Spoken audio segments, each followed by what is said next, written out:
हमारी आज की कहानी का नाम है लोभ मतलब लालच। हम एक कहानी पढ़ते हैं। समरीक एक लोभी आदमी था मतलब लालची था। एक सुबह उसने देखा उसका दोस्त पवन अपने घर को सजा रहा है। समरीक ने उससे पूछा, क्या बात है, इतनी सफाई सजावट चल रही है? पवन ने उत्तर दिया, किसी को मत बताना, सिर्फ मैं तुम्हें बता रहा हूँ कि आज मेरे यहाँ पर भगवान आने वाले हैं। समरीक कहता, अरे आएंगे तो कुछ देर देकर ही जाएंगे ना। कौन बोलता है? समरीक बोलता है, क्योंकि वो लालची है ना, तो इसलिए बोला भगवान आएंगे तो कुछ देकर ही जाएंगे, है ना, इसलिए उनके लिए घर सजा रहा हूँ। समरीक सुनकर सोच में पड़ गया। उसने पूछा, लेकिन आएंगे कहाँ से?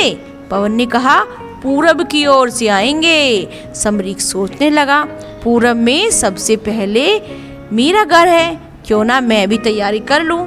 लालची था ना कि मैं भी घर सजा लूँ अपना। भगवान जरूर पहले घर मेरे ही जाना पसंद करेंगे।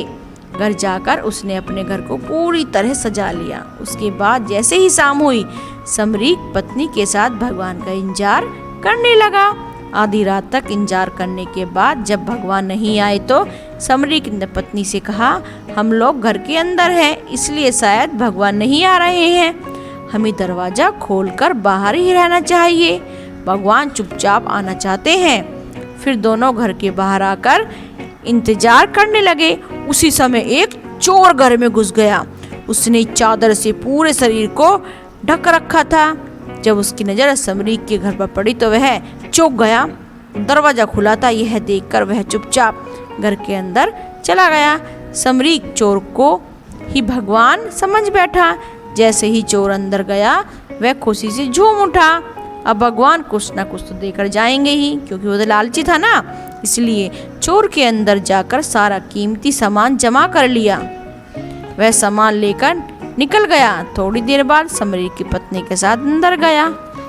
समरीक कुछ समय बाद अपनी वाइफ के साथ अंदर गया। और चोर तो सारा कीमती सामान लेके जा चुका था ना, तो भगवान आए हैं, ठीक है।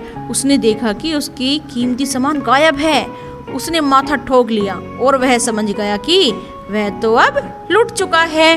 क्योंकि समरीक लालची था ना, तो उसे पता नहीं था। लालच में उसने सोचा कि भगवान आएंगे तो मुझे कुछ ना कुछ दे के जाएंगे, लेकिन चोर आया और उसका कीमती सामान लेके चला गया। इसलिए लालच क्या है? हमारी बुरी बला है। हमें लालच कभी नहीं करना चाहिए। लालच करने से क्या होता है? हमारा ही नुकसान होता है। वेरी गुड, हमारा ही नुकसान होता है। इसलिए जो भगवान दे रहा है उसी में खुश रहना चाहिए, हमें लालच नहीं करना चाहिए। ठीक है बच्चों।